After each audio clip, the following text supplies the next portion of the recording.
Bonjour et bienvenue dans ce débat depuis le Parlement européen de Strasbourg. Travailleurs détachés, nouvelles règles, ça va changer quoi? On en parle avec vous, Karima Delli, vous êtes députée européenne verte, Alliance Libre Europe. Guillaume Balas, vous êtes député européen bien sûr, socialiste et démocrate. Et Patrick Le Yarrick, député européen, gauche unitaire européenne, gauche verte nordique. Merci à vous d'être autour de cette table. Alors, accord entre le Conseil et le Parlement après 2 ans de discussion, en gros, pour modifier les règles du détachement des travailleurs qui dataient d'il y a une vingtaine d'années maintenant. On rappelle qu'un travailleur détaché, donc c'est un travailleur d'un pays européen qui part en mission temporaire dans un autre pays européen. Avant que vous donniez ce sentiment les uns et les autres sur ces nouvelles règles, qu'est-ce qui change concrètement, Karima Delli? Alors très simplement, c'est que dès le premier jour de la mission du travailleur détaché, c'est qu'on a une harmonisation, une égalité, travail égal, salaire égal. Ça veut dire quoi concrètement? Ça veut dire que le travailleur détaché aura le même salaire que le travailleur local. On va aller plus loin parce qu'on va parler de rémunération. Donc on va prendre en compte les primes du 13e mois, les primes de risque. On aura aussi des questions de tickets restaurants. On aura aussi l'avancée sur les bonnes conditions de logement, des frais de transport. Donc on voit bien que ça a avancé. Deuxième grande avancée, parce que c'est pas juste sur cette égalité, qui moi je trouve que c'est une très grande avancée, c'est que les salariés notamment qui sont en mission dans les agences temporaires auront les mêmes droits que les locaux. Un exemple, je suis salarié espagnol dans ADECO, une agence intérimaire en Espagne, et je suis envoyé en Belgique. Et bien, le travailleur détaché aura les mêmes droits que le travailleur intérimaire de Belge. Donc vous voyez, c'est plutôt pas mal.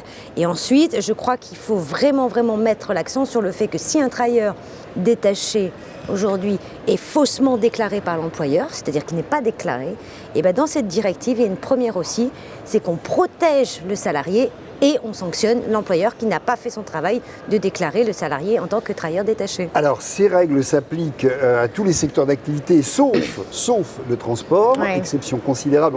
Je vous propose qu'on en parle à part tout à l'heure, spécialement. Je voudrais tout de même votre sentiment, Guillaume Balas également, sur ces nouvelles règles, avancées sociales réelles ou pas vraiment? Ce sont des avancées. C'est-à-dire que quand on veut défendre les droits des travailleurs, il y a toujours 2 options. C'est de considérer que parce qu'on n'a pas atteint l'idéal, il faut être contre toutes les avancées relatives, ou alors considérer que c'est parce qu'on a des avancées relatives qu'on peut aller vers l'idéal. Je crois qu'on a été beaucoup à considérer que là, même s'il y a beaucoup d'insuffisances, j'en prends une, par exemple sur la sous-traitance, qui n'est pas réellement incluse. On parlera du transport, Karima connaît parfaitement le sujet après, mais de cette exclusion du transport qui est dramatique, disons-le, très compliquée. Mais surtout sur le reste, il n'y a que des avancées. C'est-à-dire que sur aucun point, il n'y a un recul, il y a un moins aujourd'hui pour les salariés. À partir de ce moment-là, il faut soutenir. Est-ce que ça suffit à créer l'Europe sociale? Sûrement pas. D'abord parce qu'on sait qu'il y a un problème sur les contrôles, et que ça n'est pas propre à cette directive, parce qu'il y a d'autres éléments aujourd'hui en termes de normes sociales minimales européennes qu'il faut faire progresser et qui n'existent pas, qu'il y a un pilier des droits sociaux européens qui a été annoncé par Juncker, qui est vide absolument comme une enveloppe, et donc qu'il faut aujourd'hui remplir. Mais il était très important de soutenir ces premières avancées, c'est un socle qui permet de légitimer les combats futurs. Patrick Le Yarrick, votre sentiment à vous sur ces nouvelles règles? Moi d'abord je suis pour une règle, je ne suis pas pour revenir à une situation antérieure où il n'y aurait plus de règles et où les gens seraient en concurrence encore plus les uns contre les autres. Donc il y a les avancées qui sont décrites là, qui sont extrêmement appréciables. On va vers le concept de travail égal, salaire égal, et ça c'est positif. Après il y a un certain nombre de choses qu'avait demandé le Parlement européen qui ne sont pas inclus là, par exemple la dualité, la combinaison entre travailleurs détachés et liberté d'installation des services. Nous aurions souhaité que ceci puisse se faire. Il y a la question de la sous-traitance dont parle Guillaume, mais en tout cas, il est incontestable qu'il y a des progrès et donc nous soutenons. Alors, Karima Delli, on va essayer d'imaginer ce qui va pouvoir découler quand même un peu concrètement de la mise en application de ces nouvelles règles qui doivent être introduites dans les législations des États sous un délai assez court. 2 ans, c'est-à-dire qu'avant 2020, tous les États membres seront dans l'obligation d'appliquer cette nouvelle législation. Guillaume a mis en évidence une chose qui est importante, c'est la question des contrôles. Et il a totalement raison d'insister sur ça, parce que c'est ça, qui va contrôler ça, quoi. Alors, 28 pays, bon. Voilà, il y a une volonté ici au Parlement européen, on l'a vu dans la commission emploi, c'est redit dans la commission transport, d'une fameuse agence européenne du travail. Parce que dans des inspecteurs du travail européens. Il faut un corps européen d'inspecteurs, parce qu'aujourd'hui, à l'heure actuelle, ce n'est plus une agence, c'est une autorité, ce qui n'a pas les mêmes pouvoirs. Ça, c'est la première chose, parce qu'une autorité n'a pas le pouvoir de sanction face aux abus. On voit que dans le texte, c'est un peu réduit parce que c'était une espèce de plateforme, de forum, de coordination qui va s'échanger les informations. Mais à un moment, il va falloir trancher. Donc nous, parallèlement, ce qu'il va falloir qu'on fasse, qu'on pousse justement cette agence pour réellement sanctionner les employeurs qui ne respectent pas les règles.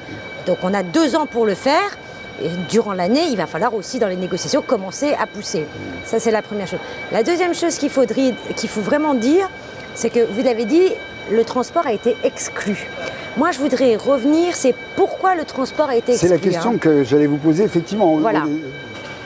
Pourquoi le transport a été exclu ? Pourquoi est-ce que ça ne concerne pas les chauffeurs routiers ? Alors, c'est très simple. Il y a plusieurs raisons. Tout d'abord, la première chose, c'est que la Commission a présenté, durant la discussion de la directive des travailleurs détachés, elle a dit, mais les travailleurs détachés, ce sont des travailleurs très mobiles, qu'on ne sait pas contrôler.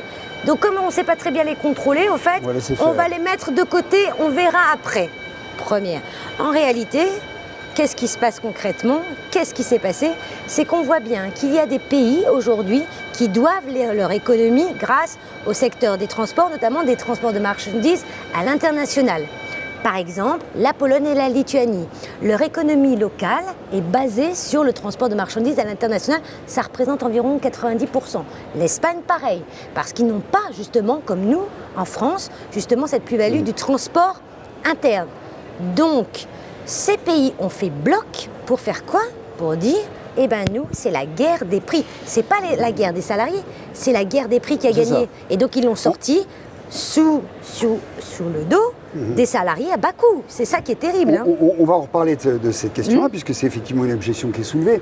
Guillaume Balas, tout de même, dumping social, bon, c'est la tarte à la crème, si je puis dire, un mot dont on entend parler en tous les cas dans le contexte européen depuis des années maintenant. Est-ce que vraiment, vous pensez que ça va empêcher ce dumping, c'est-à-dire le fait de mettre les entreprises, on va dire, en concurrence en diminuant la valeur du travail, c'était un peu ça.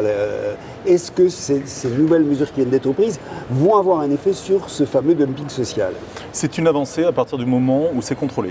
C'est-à-dire que si aujourd'hui, qu'est-ce qui s'est passé ? On a pu le voir notamment, les pays, notamment au niveau de protection sociale, ont baissé le coût du travail. Ça a été d'ailleurs un des éléments de la politique de Hollande à l'époque qu'il ne disait pas. C'était que si vous voulez baisser le coût du travail, c'était aussi pour arriver à une certaine forme d'égalité entre le travailleur détaché et le travailleur français. On y est, puisque à un SMIC et demi aujourd'hui, on est sur un niveau de prix équivalent. Mais c'est une catastrophe. C'est-à-dire qu'on était tous rentrés dans une logique de dumping social en réalité, dans le moins 10 ans, où il fallait baisser le coût du travail, qui sont en fait, je le répète, des salaires différés, pour cela. Là, on peut estimer que ça va aider quand même à réduire un petit peu la voilure de cette concurrence. Mais ça, c'est dans les textes. La réalité aujourd'hui, nous connaissons bien le sujet, c'est que quand on va voir des petits patrons de PME, ils vous expliquent qu'eux sont contrôlés alors qu'ils respectent la loi, justement parce qu'ils la respectent et que c'est pas trop compliqué de les contrôler, mais que le voisin ne l'est pas. Pourquoi ? Parce que les inspecteurs du travail, ils n'ont pas les moyens.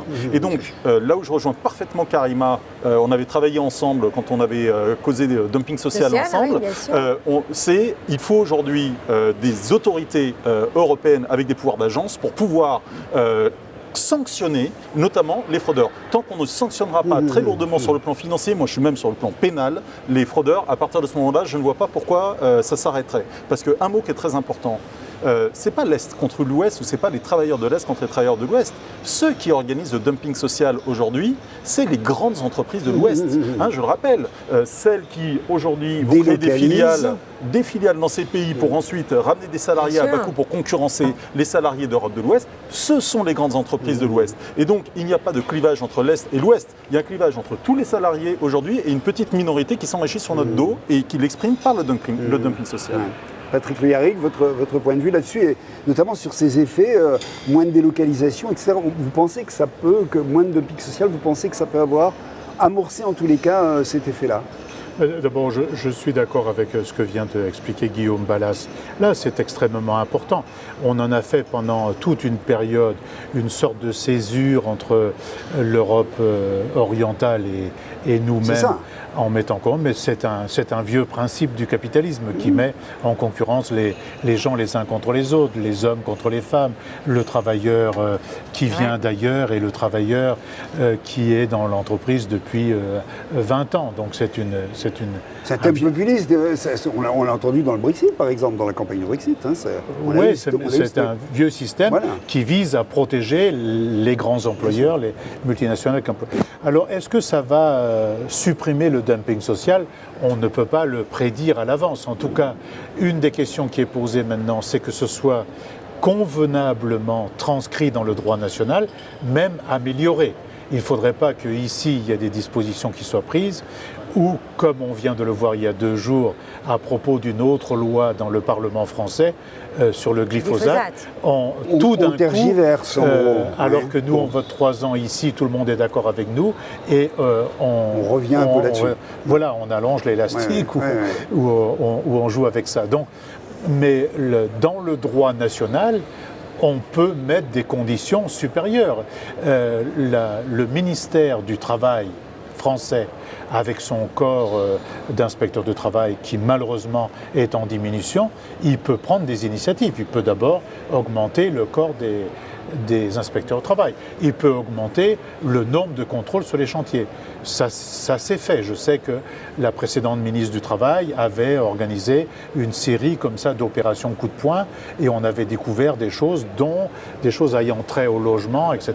Notamment sur les zones transfrontalières. Voilà, qui étaient inquiétantes. Donc, on ne peut pas dire à l'avance qu'on va supprimer le dumping social, mais en tout cas, on fait un pas, on crée des conditions pour au moins le ralentir, qu'il y en ait moins, et évidemment, l'idéal est de le supprimer totalement parce que c'est une question politique de fond.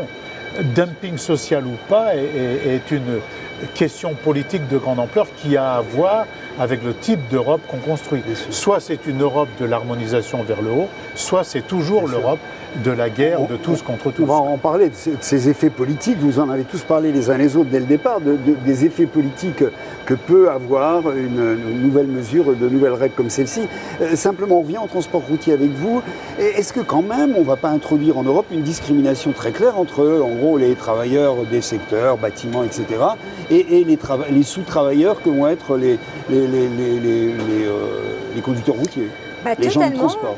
Avec justement le fait d'exclure les transporteurs routiers, on crée des sous-salariés.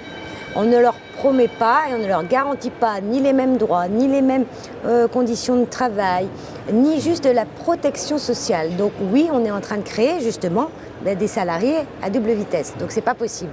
Donc nous, notre but, dès lundi prochain, c'est de montrer à quel point le mieux-disant social que nous avons gagné dans la directive générale doit s'appliquer de manière automatique dans la directive qui est spécifique aux transporteurs routiers.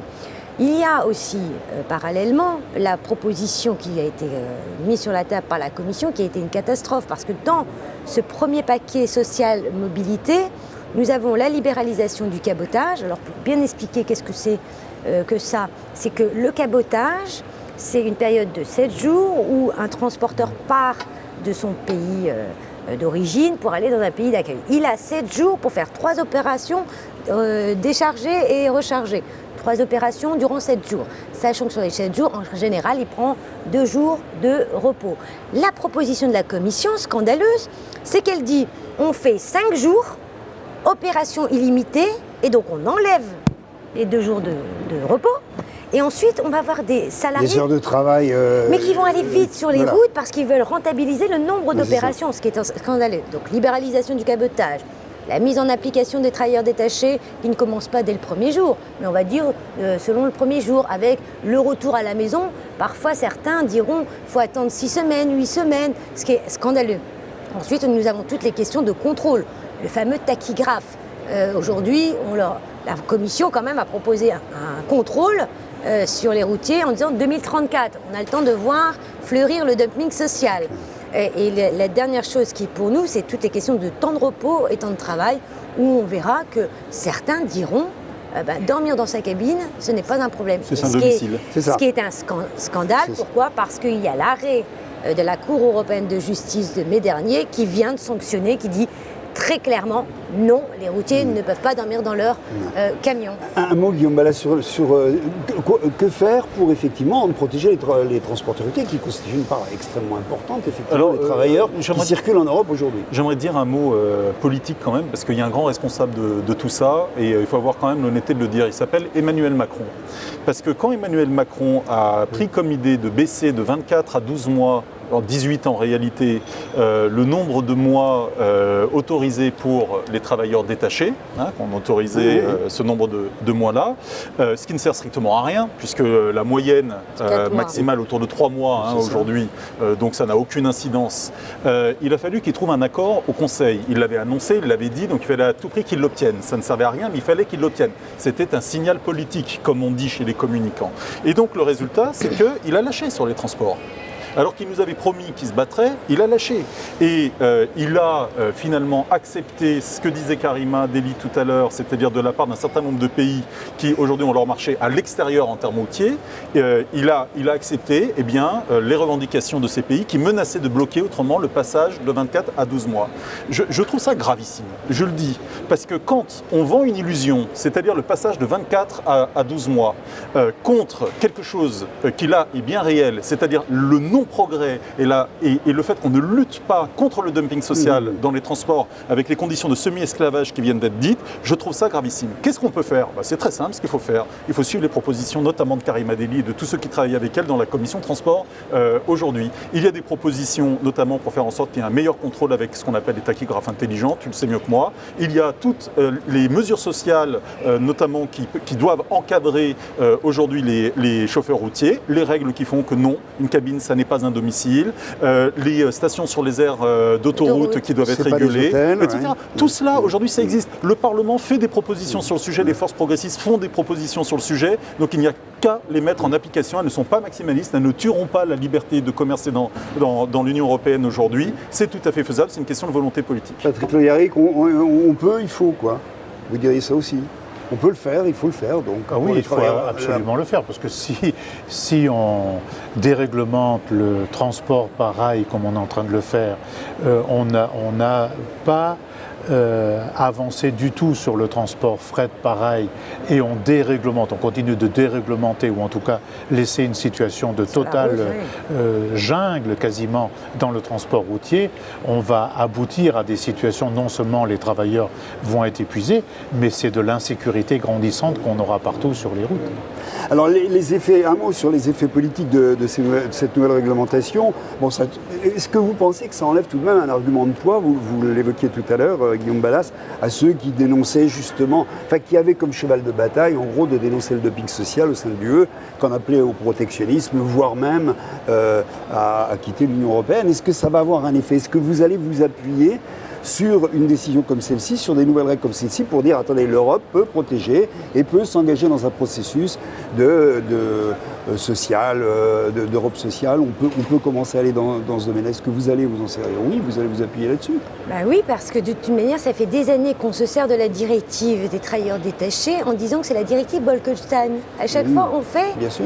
À chaque fois, on dit... on ne connaît pas les sujets. La directive des travailleurs détachés a eu vraiment beaucoup de contournements de l'esprit du texte. Vous avez dit, c'était des situations temporaires qui venaient juste combler justement des marchés dans certains pays qui existaient.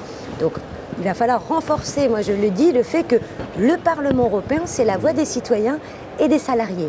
Nous avons fait des propositions, mais nous les avons arrachées. Parce que ce qu'il ne faut pas oublier, c'est que le texte a été adopté, mais 20 pour, 2 contre, la Pologne et la Hongrie, et 4 se sont abstenus. Donc ce sont des avancées qu'il va falloir porter. Maintenant, ce ne sera pas suffisant. Il faut donner aussi un horizon d'un modèle social de qu'est-ce que nous voulons demain pour cette Europe sociale. Et la directive des travailleurs détachés, elle fait un premier pas vers l'Europe sociale, mais ce ne sera pas suffisant. Il faudra dessiner toute la feuille de route. Patrick Loyaric a dû nous quitter parce qu'il intervient, je crois, en session. Un mot également, Guillaume Balas, là-dessus, sur la manière dont vous allez...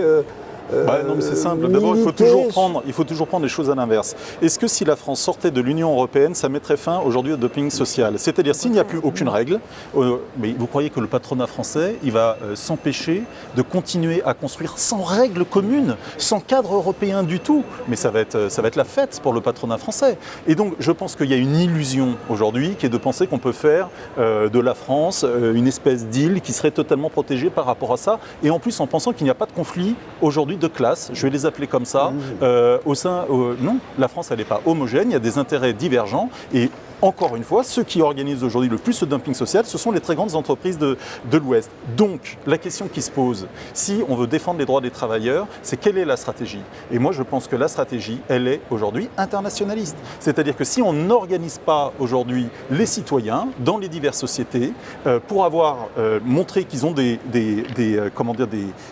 objectifs convergents, la réalité, c'est qu'aujourd'hui, un travailleur polonais a le même intérêt qu'un travailleur français. Il a besoin d'harmonisation sociale, il a besoin de convergence, c'est-à-dire qu'on fasse progresser aujourd'hui les salaires à l'Est pour rattraper ceux de l'Ouest. Si on ne montre pas ça, on fera le plus beau cadeau au capitalisme le plus ignoble. Et je ne comprends pas, moi je le dis, qu'on puisse voter contre des avancées concrètes des travailleurs au nom de je ne sais quel monde idéal. C'est facile, c'est de la posture politique et ça il faudra le dénoncer pendant les élections européennes. C'est passé largement, disons, mais enfin il y a tout de même eu effectivement 147 voix contre, je crois, et puis une cinquantaine qui ne se sont pas exprimés. Merci à vous en tout cas de toutes ces explications, de ces points de vue. Merci à vous qui nous avez suivis, à bientôt, au revoir.